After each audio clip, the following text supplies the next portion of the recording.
ದಿನಕ್ಕೆ 1,000 ಜನಕ್ಕೂ ಹೆಚ್ಚು ಊಟ ಮಾಡುವಂತಹ ಸುಪ್ರಸಿದ್ಧ ಸ್ಥಳ ಎಂದರೆ ಅದು ಜಾಲಪ್ಪ ಆಸ್ಪತ್ರೆಯ ಆವರಣದಲ್ಲಿರುವ ಐಶ್ವರ್ಯ ಫುಡ್ಸ್ ಕ್ಯಾಂಟೀನ್.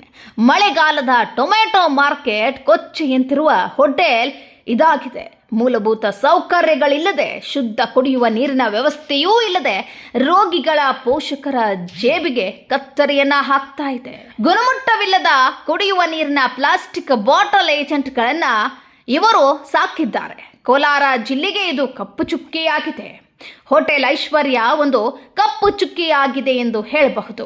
ನಗರಸಭಾ ಅಧಿಕಾರಿಗಳು, ಫುಡ್ ಇನ್ಸ್ಪೆಕ್ಟರ್ಗಳು ಬೆಕ್ಕಿನಂತೆ ಕಣ್ಮುಚ್ಚಿ ಹಾಲು ಕುಡಿಯುತ್ತಿದ್ದಾರೋ ಅಥವಾ ಕಣ್ಣಿದ್ದೂ ಕುರುಡರಾಗಿದ್ದಾರೋ? ಕೋಲಾರದ ಜನತೆಗೆ ಇದೊಂದು ಯಕ್ಷ ಪ್ರಶ್ನೆಯಾಗಿದೆ. ನ್ಯೂಸ್ ರಿಪೋರ್ಟ್, ಒಕ್ಕಲೇರಿ ಶ್ರೀಧರ್ ಮೂರ್ತಿ.